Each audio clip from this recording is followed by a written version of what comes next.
Innal hamdalillah nahmaduhu wa nasta'inuhu wa nastaghfiruh wa na'udzu billahi min shururi anfusina wa min sayyiati a'malina may yahdihillahu fala mudhillalah Muhammadan abduhu wa rasuluhu la nabiyya ba'da wassalatu wassalamu ala rasulillah wa ala alihi wa sahbihi wa mawala. Amma ba'd. Jamaah pengajian Masjid Al-Furqan rahimakumullah. Segala puji milik Allah atas izinnya segala amal baik, segala niat baik atau maksud yang baik dapat terlaksana dan dapat terpenuhi.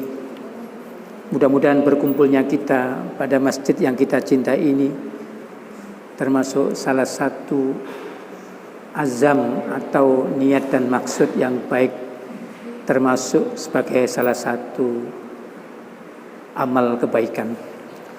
Salawat dan salam kita mohonkan kepada Allah tetap tersampaikan, tercurahkan kepada junjungan kita, tauladan kita, Nabi suci, Nabi agung, Nabi Muhammad sallallahu alaihi wasallam.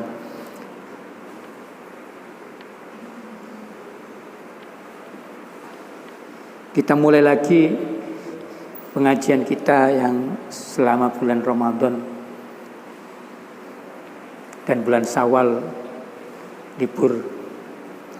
Jadi pengajian kita itu pengajian tentang Al-Quran atau lebih khususnya tentang tafsir Al-Quran.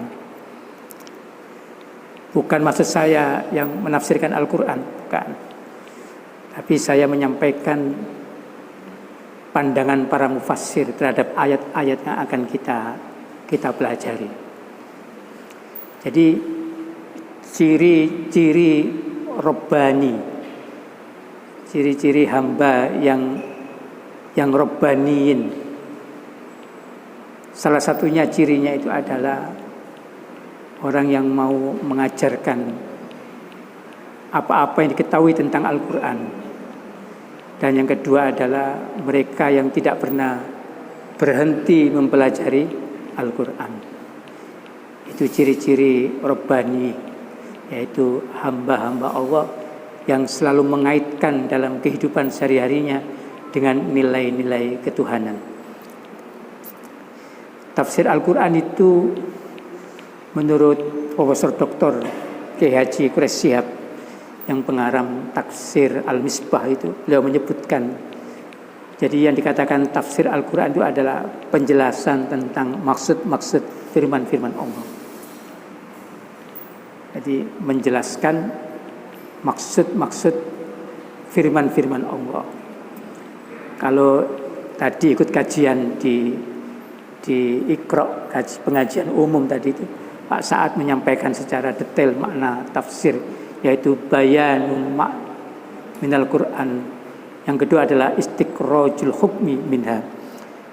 Jadi adalah menjelaskan atau penjelasan tentang maksud-maksud firman-firman Allah berdasarkan kemampuan. Jadi Al-Quran itu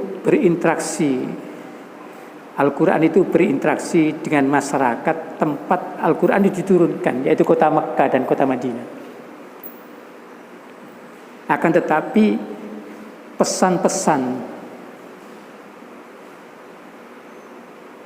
yang terdapat di dalam Al-Quran itu dapat diimplementasikan, dapat diterapkan dalam kehidupan sehari-hari sesuai dengan situasi dan kondisi. Jadi Al-Quran itu pertama kali ketika diturunkan oleh Allah itu berinteraksi.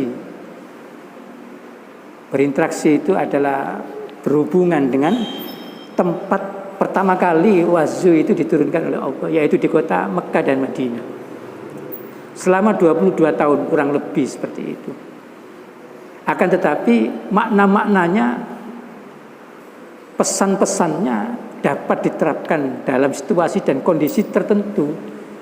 Atau setiap ada situasi dan kondisi bisa diterapkan makna-maknanya atau pesan-pesannya. Walaupun diturunkan di kota Mekah dan kota Madinah, tapi sebagai pilot projectnya. Tapi pesan yang diantarkan itu bisa diterapkan kapan saja dan dimanapun manusia itu berada, bisa menjadikan Al-Quran sebagai petunjuk, hudal linnas wa bayyinatin minal huda wal furqan. Nah, yang kita kaji selama ini adalah surat Ali Imran. Jadi surat Ali Imran. Surat Ali Imran itu adalah surat yang ketiga dari Al-Quran. Saya ulangi lagi, surat Ali Imran itu diturunkan di kota Mekah, yaitu menceritakan tentang kisah atau keluarga Imran secara terperinci. Ada Imran, ada Nabi Isa, ada Sayyidati Maryam, ada ibunya Hana, dan ada Nabi Yahya disebutkan dalam surat Ali Imran ini. Surat Ali Imran ini terdiri dari 200 ayat. 80 ayat yang pertama, ayat pertama sampai ayat 80 itu berkenaan dengan pembuktian keesaan Tuhan. Jadi pembuktian tentang keesaan Tuhan. Itu ayat 1 sampai 80. Kalau kita menginginkan kemantapan akidah kita tentang keesaan Tuhan, tauhidnya, itu setidak-tidaknya kita harus bisa paham surat Ali Imran, khususnya ayat 1 sampai ayat 80. Itu berbicara tentang pembuktian tentang keesaan Tuhan. Maka surat Ali Imran itu menekankan kepada tauhid yang menjadi dasar atau sendi ajaran agama Islam yang kita bahas pada malam hari ini. Insya Allah kita sampai kepada ayat yang ke-75. Jadi ayat yang ke-75, saya ulangi lagi biar enggak putus keterangannya, karena 2 bulan kita tidak mengaji. Maka kita mulai lagi dengan ayat yang ke-75 yang berbunyi, A'udzubillahi minasyaitonirrajim.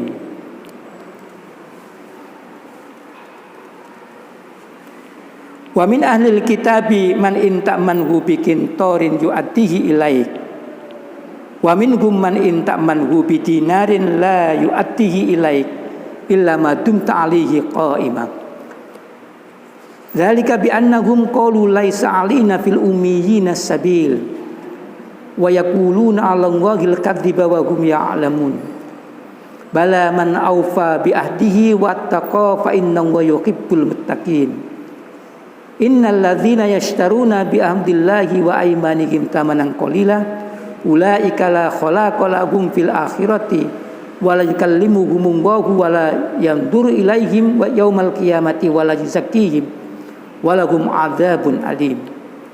Wa inna minhum la fariqan yalwuna alsinatahum bil kitabi litaksabuhu minal kitab wa ma huwa minal kitab wa yaquluna huwa min indillahi wa ma huwa min indillah wa yaquluna 'alallahil kadziba wa hum ya'lamun.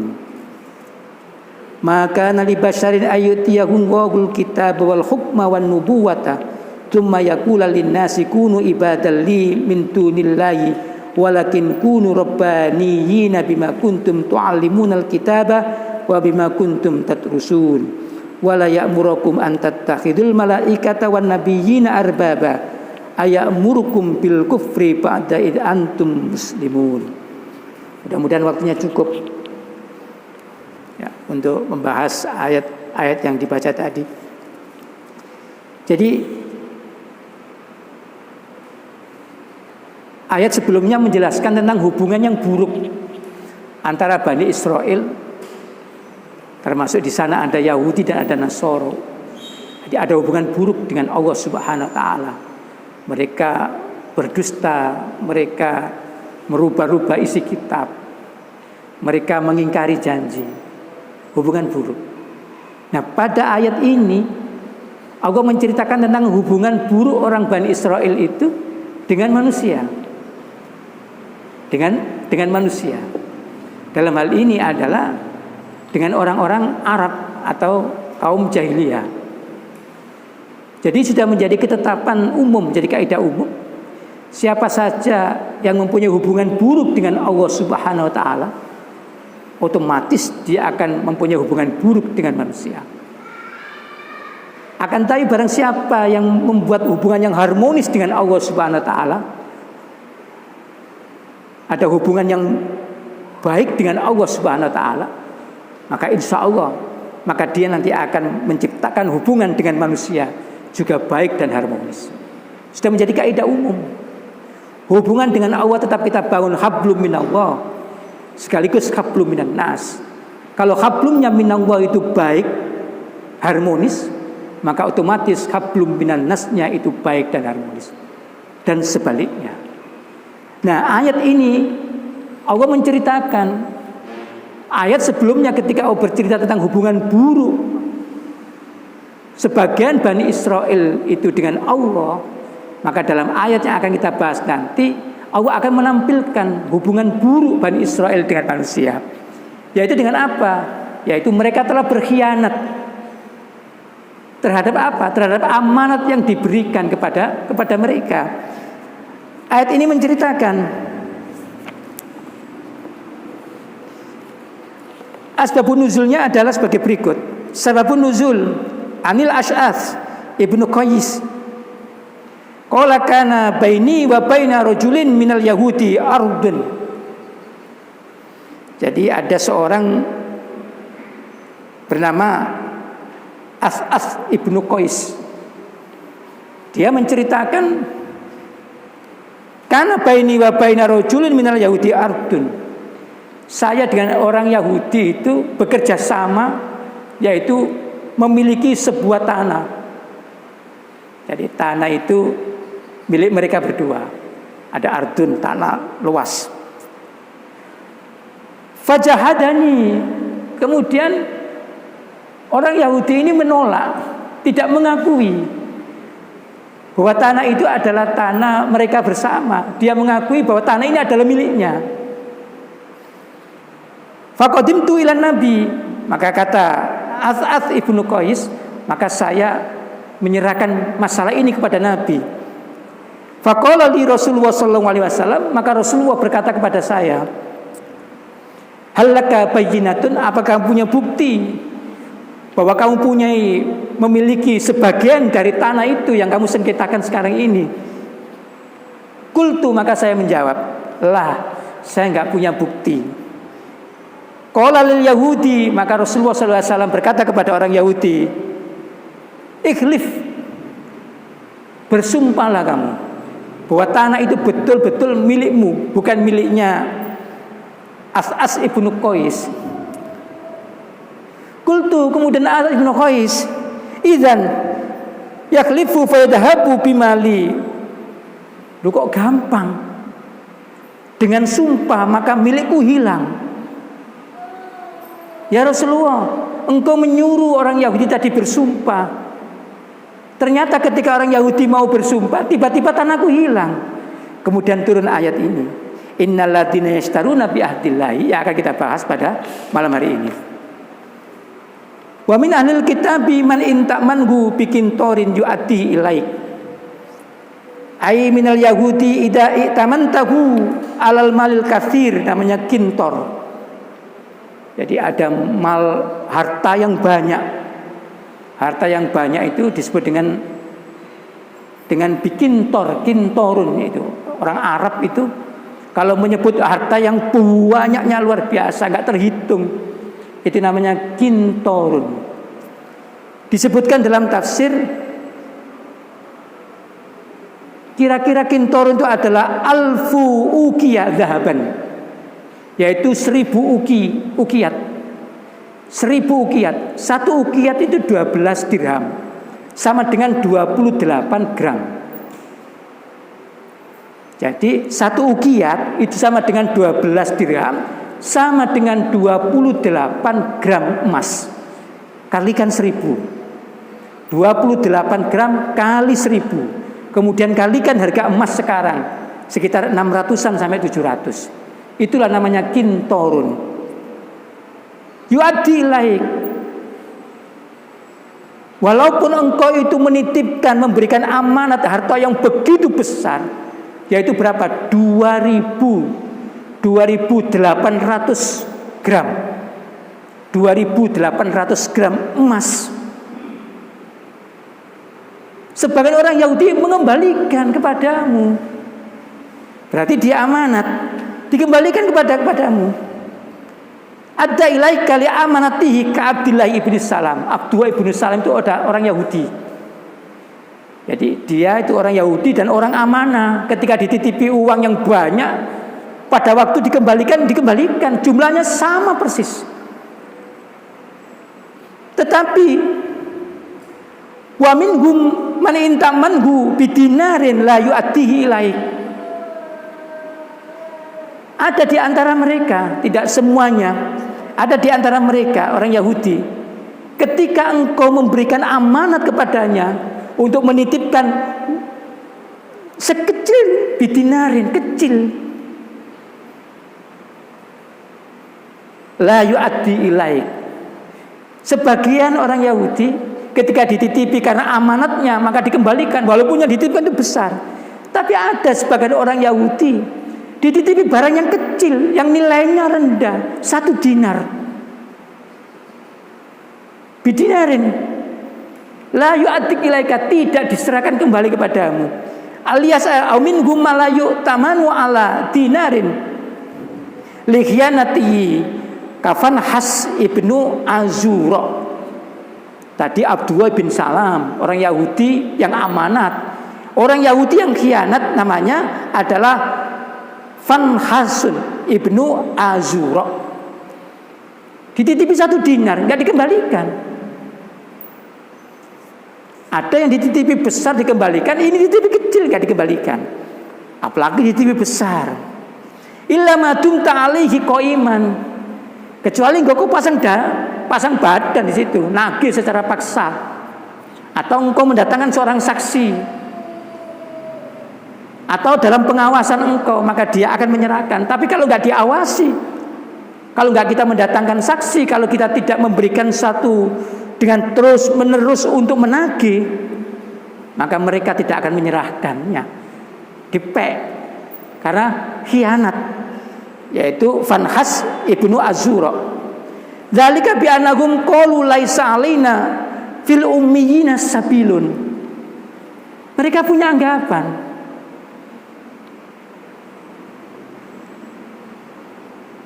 kenapa mereka tidak mau mengembalikan harta yang dititipkan oleh orang-orang Arab kepada mereka? Kenapa mereka tidak mengembalikan? Mereka punya alasan. Tidak ada dosa bagi orang Yahudi, tidak ada dosa bagi orang Bani Israel untuk mengambil hartanya orang-orang ummiyun, orang-orang yang tidak pernah diturunkan kitab. Jadi ingat, ummi itu, ummi sementara kita pahami orang tidak bisa baca, tulis dan sebagainya. Tapi Al-Quran mengatakan ummiyuna itu bermacam-macam maknanya. Ada yang mengatakan ummiyuna tidak pernah didatangkan kitab, ada yang diberi kitab tapi nggak pernah dibaca, nggak pernah dimaknani, nggak pernah difahami. Itu bisa dikatakan al-ummiyun. Dia punya kitab. Wa minhum ummiyuna la ya'lamunal kitab illa amaniyah wa inhum illa yadhunnun. Itu ummi. Ada namanya Nabiul Ummi, Nabi Ummi. Ada yang mengatakan Nabi yang tidak bisa baca, nggak bisa menulis, ya nggak mungkin lah. Nabi tidak bisa membaca dan tidak bisa menulis. Oh, Nabi punya sifat namanya fatona. Fatona artinya cerdas. Ummi bisa diartikan adalah orang yang belajar atau orang yang pintar tanpa guru. Sama dengan diartikan al-ummiyuna. Ummiyuna itu adalah masyarakat yang tidak pernah diturunkan kitab. Orang Yahudi mengklaim dia punya kitab. Orang Nasrani mengklaim dia punya kitab. Namanya kitab Injil. Kalau orang Yahudi namanya kitab Taurat. Dan orang jahiliyah al-ummiyunya dianggap tidak punya kitab. Maka tidak ada dosa untuk mengkhianati mereka. Tidak ada dosa untuk tidak mengembalikan barang titipannya mereka. Tidak ada dosa. Bahkan mereka itu diperbolehkan oleh Allah Subhanahu wa taala untuk mengambil hartanya orang-orang secara tanpa haknya. Diperbolehkan. Innallaha abakhalana mala man khalafa dinana. Sesungguhnya Allah itu membolehkan kepada kami untuk mengambil hartanya orang-orang yang berbeda agama dengan kita, kata orang Yahudi, kata orang Nasoro. Karena agamanya orang Arab jahiliyah pada waktu itu, zaman Nabi Muhammad itu adalah agamanya nggak sama dengan agamanya mereka Bani Israel, yaitu Yahudi dan Nasoro. Maka sebagai alasan bagi mereka untuk mengambil hartanya, sehingga barangnya orang Arab yang dititipkan kepada orang Yahudi dan orang Nasoro itu tidak dikembalikan oleh mereka karena kekhianatannya. Alasannya apa? Nahnu abna'ullah. Karena kami ini adalah anaknya Allah. Kami adalah kekasihnya Allah. Kami ini adalah anak Allah. Kami adalah kekasih Allah.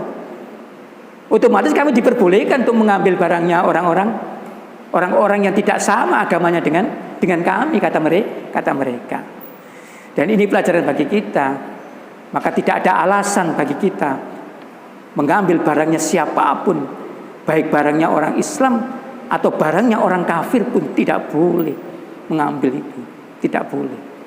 Ini buat pelajaran bagi kita, tidak boleh mengambil barangnya orang-orang yang bukan hak kita. Tidak boleh. Tidak boleh. Termasuk pada orang kafir. Dulu itu ada, ya cerita di dalam film Sunan ini, jupui barangnya orang-orang yang medit-medit itu, tapi kemudian diberikan pada fakir miskin, apapun alasannya. Urusan mereka tidak mau mengeluarkan zakat, urusan mereka tidak mau mengeluarkan hartanya untuk bersedekah, untuk berderma, urusannya dengan Allah. Tapi kita tidak bisa untuk mengambil barangnya tanpa hak, walaupun akhirnya kita bagikan kepada fakir miskin. Itu namanya khilah. Nggak boleh. Ada itu, Pak. Ada sebagian orang membolehkan seperti itu. Karena apa? Oh medit, oh bakhil, nggak pernah sedekah, nggak pernah derma, nggak pernah bantu orang lain, gergeten, digarong aja. Kemudian uangnya diambil, kemudian dibagi-bagi kepada fakir miskin. Betul, mereka tidak makan sepeser pun, tapi mengambil. Dan ini berkembang, Pak, berkembang. Hati-hati. Kadang-kadang ya ngapunten, merasa dirinya dekat dengan Allah Subhanahu wa taala, sebagai ustadz, sebagai kiai atau sebagai panutan, merasa dirinya dekat dengan Allah, alasannya seperti orang Yahudi. Makanya Al-Quran diturunkan pada zaman di mana Al-Quran ini diturunkan. Konteksnya adalah konteks di Arab dan Mekah, tapi pesan-pesannya dapat kita ambil sampai kepada kita. Ada orang mengaku kekasih Allah, mengaku dekat dengan Allah, kemudian kadang-kadang meminta-minta kepada jamaah, meminta-minta kepada orang Islam, kemudian menjanjikan nanti akan ketemu bersama-sama di sana, akan apa-apa. Jadi dia minta, dia tidak minta setengah maksa, karena merasa dirinya adalah kekasih Allah, merasa dirinya adalah ustadz, merasa dirinya seorang syekh, seorang kiai, sehingga mereka dengan mudah minta-minta kepada warga, kepada saudara-saudaranya Muslim, merasa dirinya saya ini dekat dengan Allah. Uangnya bukan untuk saya, tapi untuk perjuangan di jalan Allah. Padahal dipakai sendiri sama keluarganya. Kira-kira jenengan ispurane jamaah, ada ustadz datang ke rumah jenengan kiai gitu, jaluk duit ini, kira-kira jenengan kayak ini mboten? Bahasa kasarane 100 dikaekno mboten? Lho ustadz jaluk duit ganti kiai.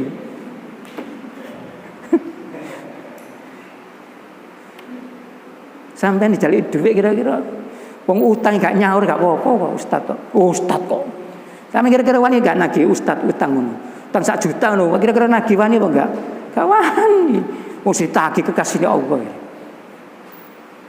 Ditagih bener sampe dikai, tak balekno duwike. Tapi aku gak ero lho, donya sampean berkah apa enggak lho. Nah, wis wedi kabeh jenengan. Nek perlu kula tambahi malih utang dadi. Sampeyan ndongaaken muga-muga kula berkah. Persis seperti ini. Benar ini sasarannya kepada orang Yahudi, tapi praktek-praktek Yahudi itu dipraktekkan oleh umat Islam. Praktek-praktek Yahudi dipraktekkan orang Islam, mengaku dirinya dekat dengan Allah, mengaku keluarganya Allah, mengaku sebagai orang yang dekat dengan Allah, jadi panutan, kemudian memanfaatkan fasilitas itu. Bukan sekedar menerima fasilitas, tapi minta fasilitas dan minta difasilitasi. Iya betul loh. Ketika saya dulu takmir masjid itu, ada yang hutang duit, ya gawanin aja Ustaz ya. Ya sehingga potongan sing ngutangi akhirnya. Sehingga potongan akhirnya yang ngutangi. Jadi seperti itu. Jadi ini praktek seperti orang Yahudi dan orang Nasoro itu merasa naknu abna'ullah. Kami ini adalah anak-anak Allah. Kami adalah akhibah Allah, kekasih-kasih Allah. Dan Allah membolehkan itu untuk tidak mengembalikan barang-barang titipan kalian kepada kami. Karena apa? Agamamu dengan agama kami berbeda. Jadi seperti itu. Laisa alaina fil ummiyina sabilun. Qala Nabi sallallahu alaihi wasallam, innagum kadzibuna muftaruna. Ruya annagum lima qalu laisa alaina fil ummiyina sabilun. Kadzabun a'da'ullah. Musuh-musuh Allah telah berdusta. Ma min syai'in kana fil jahiliyah illa wa huwa taqta qadami hataini illal amanatu fa innaha mu'addatun ilal birri wal fajr. Kata Nabi sallallahu alaihi wasallam, musuh-musuh Allah telah berdusta. Jangan main-main. Orang yang paling pegang amanat itu adalah Rasulullah sallallahu alaihi wasallam Muhammad dengan julukan Al-Amin.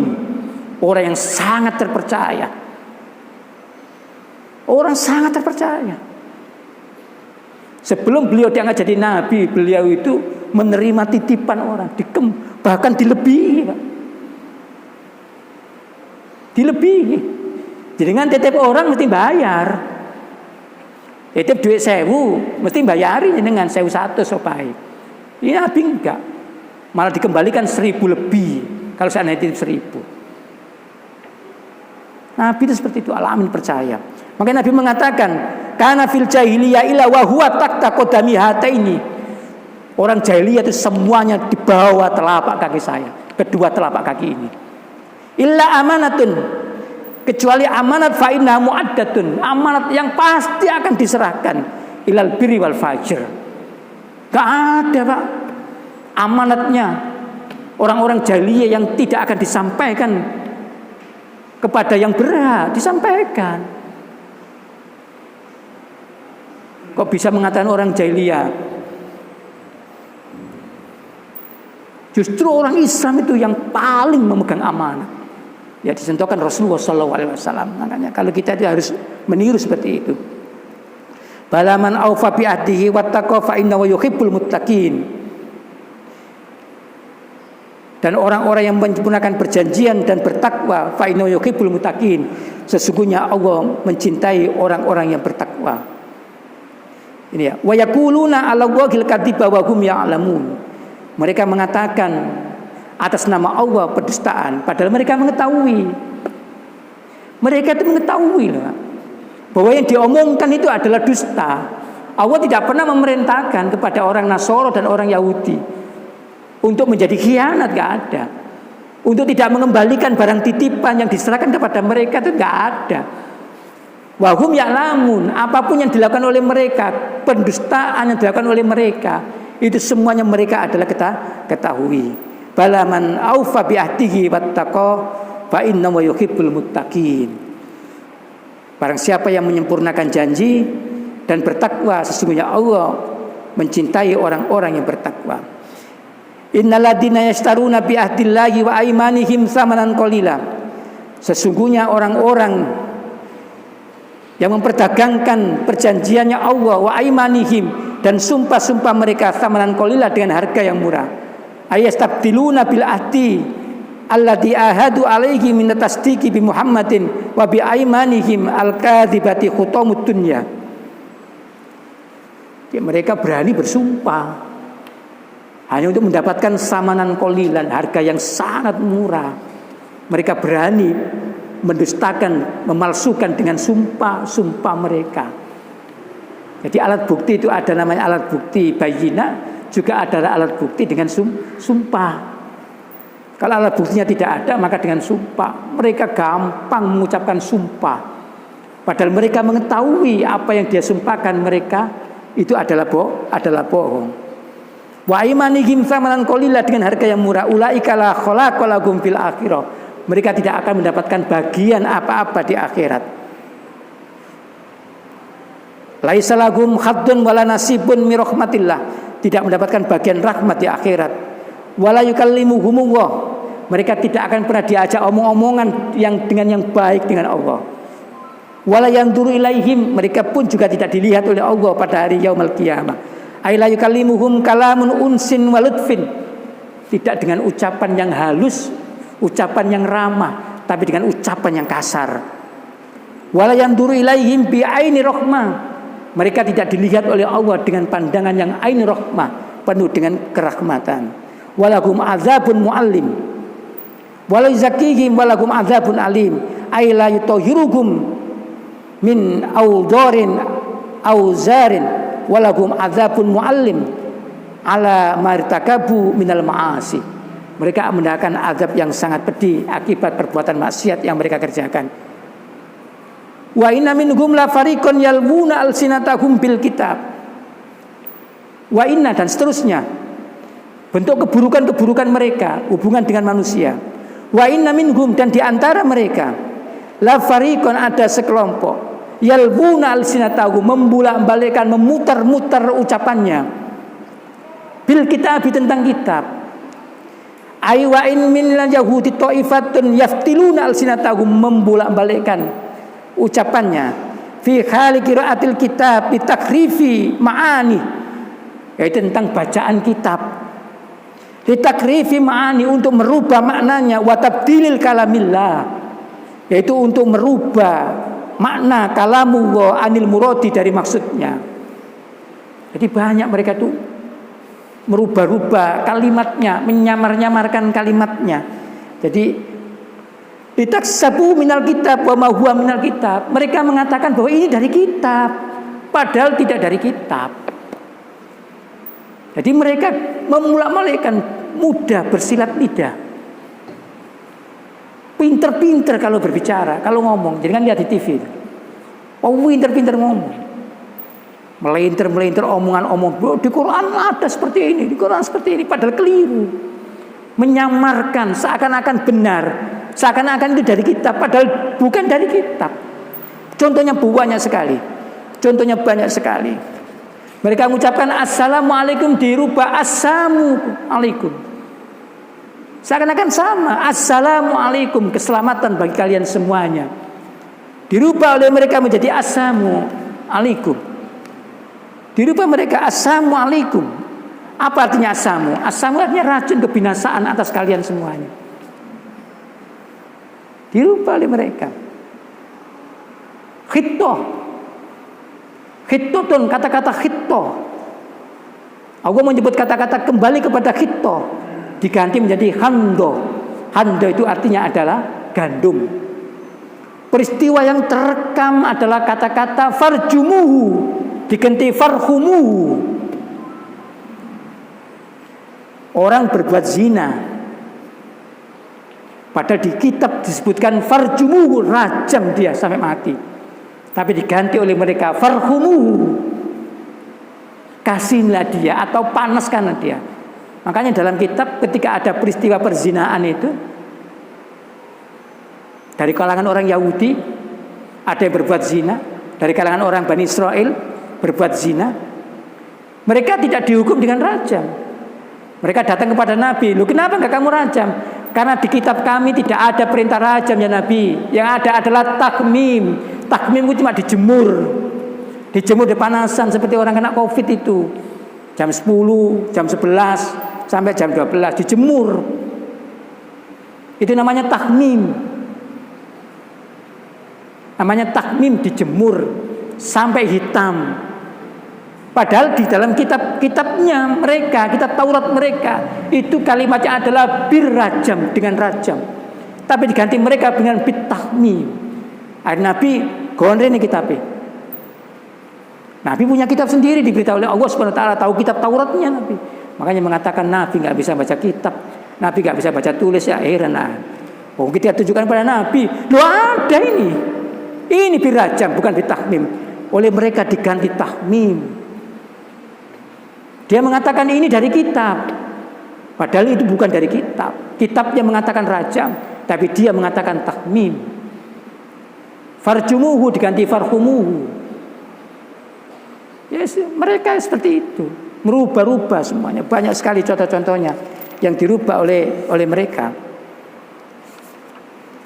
Jadi yang dirubah oleh mereka adalah banyak sekali.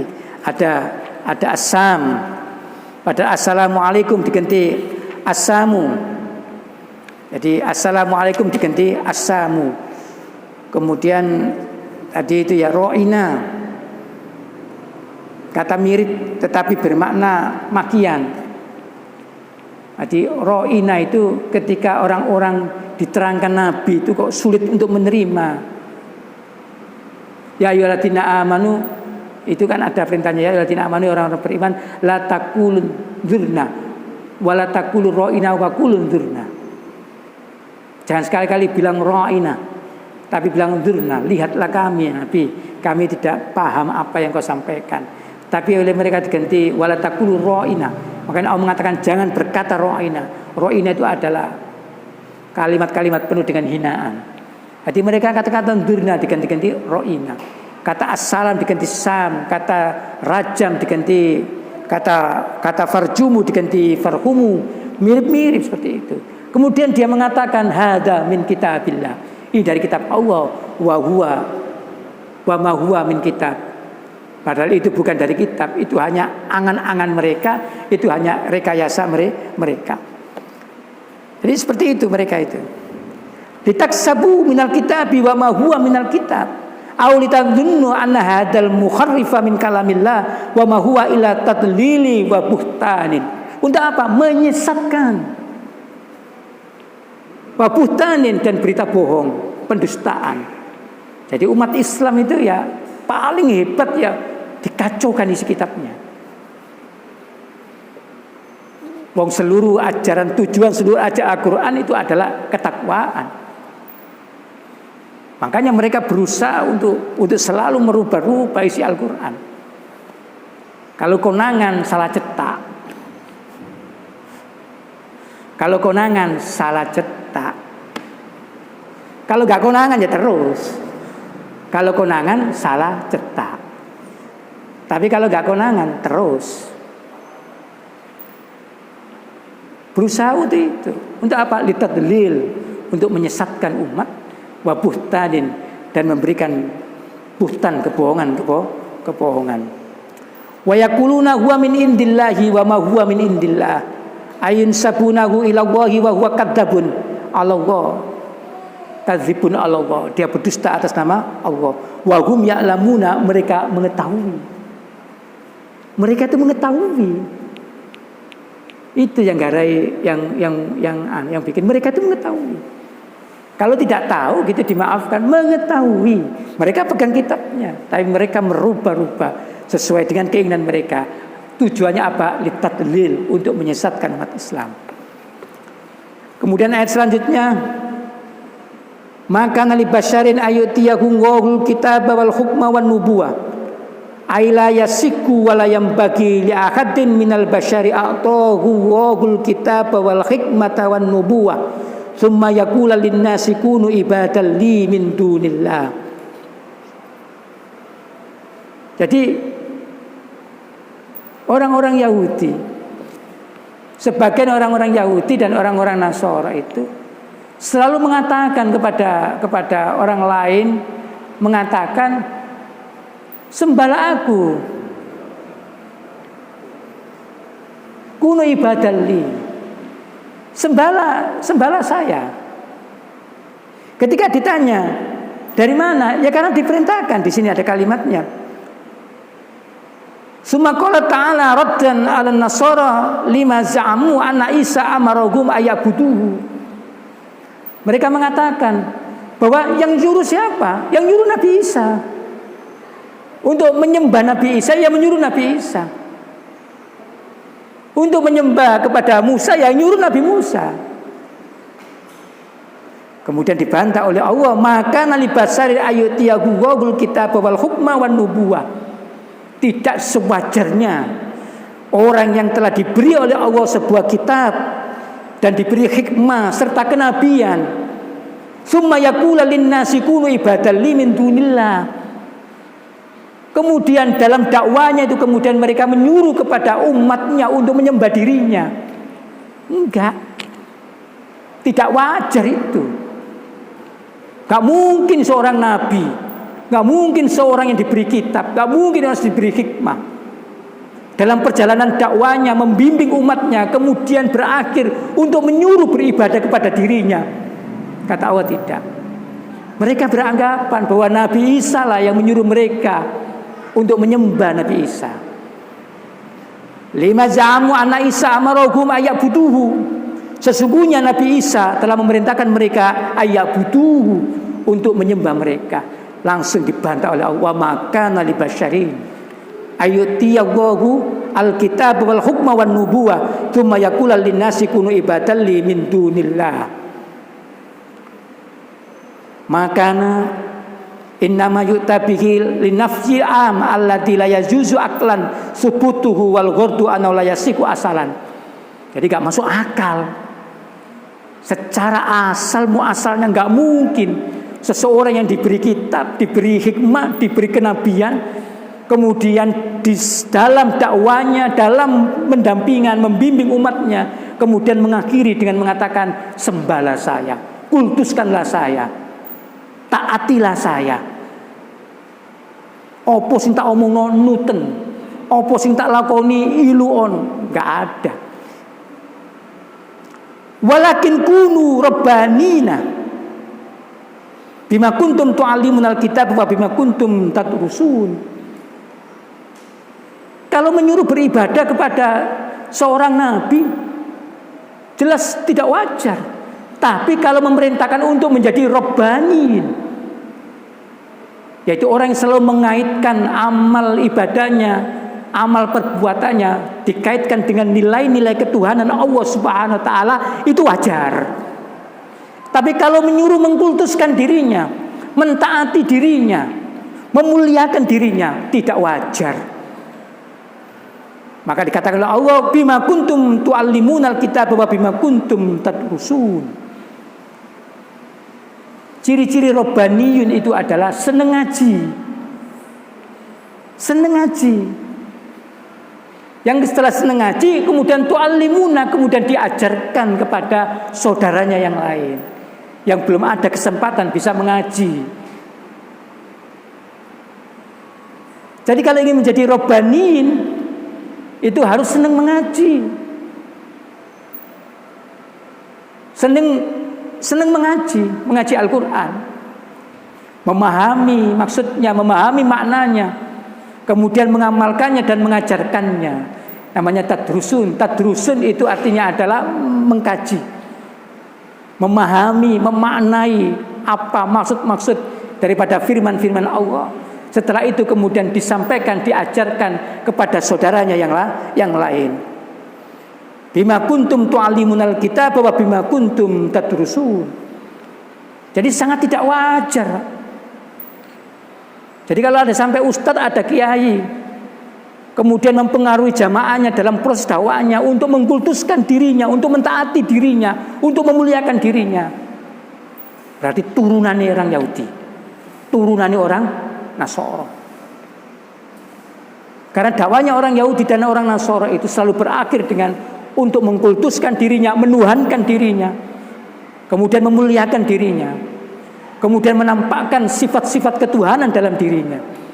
Itu tidak wajar bagi orang yang memahami Al-Quran, yang mengajarkan Al-Quran, yang belajar Al-Quran, kemudian mengamalkannya, kemudian memerintahkan jamaahnya untuk mengkultuskan dirinya. Kalau nggak ngaji di tempat ini nggak boleh, ngaji di luar nggak boleh. Itu namanya mengkultuskan. Ngaji yang lain salah, ngaji yang benar yang di sini nggak boleh. Bebas dengan ngaji. Mau ngaji di sana, mau ngaji di sini terserah. Nggak boleh mengkultuskan hanya ngaji tertentu, hanya ngaji ini, hanya ustadz ini. Nggak boleh mengkultuskan seperti itu. Apalagi memuliakan, apalagi menempelkan sifat-sifat ketuhanan di dalam dirinya ustadz tersebut. Suaranya seorang yang mengerti, mengaji Al-Quran dan mengajarkannya, tidak sewajarnya untuk melakukannya itu. Tapi kalau menuntun agar menjadi robbanin, menjadi orang yang mengaitkan sifat terjangnya, perbuatannya, amalnya dengan nilai-nilai ketuhanan, dengan cara mempelajari, memahami kitab, deres kitab, kemudian mengajarkannya kepada orang lain. Khairun nas, orang sebaik-baik orang adalah orang yang belajar Al-Quran dan mengamalkannya. Seperti itu nggak apa-apa. Kemudian disebutkan lagi, wala ya'murukum an tattakhidul malaikata wan nabiyyina arbaban idza antum muslimun. Ayamurukum bil kufri ba'da idza antum muslimin. Wala ya'murukum an tattakhidu, dan juga tidak diperintahkan kepada mereka, kepada kalian, an tattakhidul malaikata, untuk menjadikan malaikat wan nabiyyina, para nabi, arbaban, sebagai Tuhan. Itu disembah. Allah hanya menyebutkan malaikat dan nabi karena malaikat itu dituhankan oleh orang jahiliyah. Orang jahiliyah itu menjadikan malaikat sebagai anak Tuhan. Wan nabiyina, dan nabi-nabinya dijadikan oleh Yahudi dan Nasoro sebagai Tuhannya. Nabi Isa oleh Nasoro. Kemudian Uzair, Nabi Uzair sebagai siapa? Sebagai kekasih Allah, anak Allah. Jadi seperti itu. Ayamurukum bil kufri, apakah kalian semuanya memerintahkan pada kekufuran? Badain antum muslimun, setelah kalian semuanya telah menyerahkan diri kepada Allah Subhanahu wa taala. Setelah kalian beragama Islam. Kenapa setelah beragama Islam kemudian kalian kok bisa berubah seperti itu? Demikian tersampaikan, mudah-mudahan ada guna manfaatnya. Barakallahu li wa lakum fil Qur'anil Karim wa nafa'ani wa iyyakum bima fi ayati wa dzikril hakim wa taqabbalallahu minni wa minkum tilawatahu innahu wal ghafurur rahim. Ila liqa wa lafu minkum wassalamu alaikum warahmatullahi wabarakatuh.